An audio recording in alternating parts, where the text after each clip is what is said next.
अस्सलाम वालेकुम नाज़रीन, मैं हूं आपका होस्ट फाइक मलिक और आप देख रहे हैं IM TV। नाज़रीन, बच्चों की तरबियत ऐसा अमल है जिसमें वालिदैन को सिखाने से पहले खुद सीखना पड़ता है। एक फहरिस्त बनती है उन फ़ानून और तरीक़ों की जो इस अमल में सिखाना ज़रूरी होते हैं।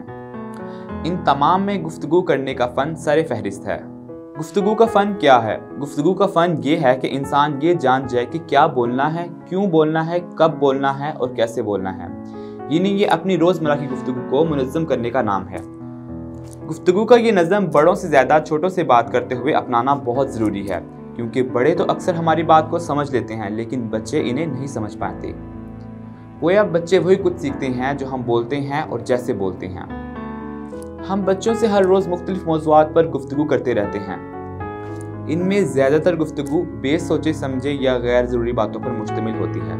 मसलन कहाँ गए थे, ये क्या कर रहे हो, ये काम कर लो। यह प्रोफेशनल किस्म की होती है, मसलन कल टेस्ट कैसा हुआ, तुम्हारा फाइनल टर्म कब है, क्लास में कौन तुमसे ज़्यादा ज़हीन है, ज़्यादा मार्क्स कौन ले रहा है, वगैरह। यही वजह है कि वालिदैन और बच्चों में राब्ते का खला, जिसे हम कम्युनिकेशन गैप कहते हैं, पैदा होता जा रहा है। नाज़रीन, इसके हल के लिए आज मैं आपको कुछ ऐसी तजावीज़ देने जा रहा हूँ जो यकीनन वालिदैन के लिए बहुत मुआवन साबित होंगी। बच्चों से बाशऊर गुफ्तगू यानी कॉन्शियस कन्वर्सेशन करें, यानी आपको मालूम हो कि आप क्या बोल रहे हैं और क्यों बोल रहे हैं। बच्चे के जिस्मानी लेवल पर आकर और इसकी तरफ ध्यान देकर गुफ्तगू करें।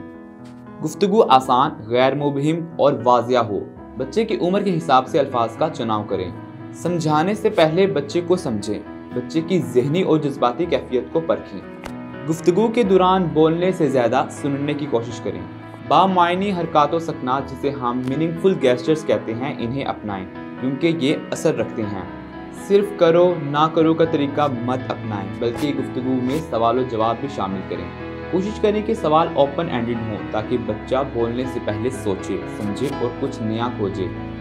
तारीफ या तनकीद बच्चे की नहीं बल्कि इसके रवैये की करें, ताकि वो खुद पसंद होने की बजाय अपने रवैये में तब्दीली पर फोकस करे। नाज़रीन, गुफ्तगू के दौरान जज्बात से मत मगलूब हों, यानी गुफ्तगू रिएक्टिव ना हो बल्कि रिस्पॉन्सिव हो। गुफ्तगू तब करें जब बच्चे बात सुनने और समझने की पोजीशन में हों। माहिरीन के मुताबिक बच्चे अमूमन सोने से पहले, सफ़र के दौरान, किसी कामयाबी के मौका पर बहुत मुतवज्जा होकर सुनते हैं। बावकार गुफ्तगू होना ज़रूरी है। इसका मतलब ये नहीं कि हम हद से ज़्यादा संजीदा हो जाएं। बातों में मज़ाक का होना भी बहुत ज़रूरी है। नाज़रीन, याद रखें, बच्चे कहानियों में बहुत दिलचस्पी लेते हैं और इसलिए इन्हें समझाने के लिए कहानियाँ सुनाएं, कहानियाँ पढ़ें और ख़ुद भी कहानियाँ बनाएं। इसी के साथ अपने होस्ट फाइक मलिक को दीजिए इजाज़त। अल्लाह हाफिज़। अगर आपने अभी तक हमारा चैनल सब्सक्राइब नहीं किया है तो फौरन इस सब्सक्राइब के बटन पर क्लिक कर दें और साथ ही बने बेल आइकन पर भी क्लिक कर दें, ताकि हमारे चैनल की तरफ से आने वाली तमाम लेटेस्ट अपडेट्स आप तक बर वक्त पहुँच सकें। बहुत शुक्रिया।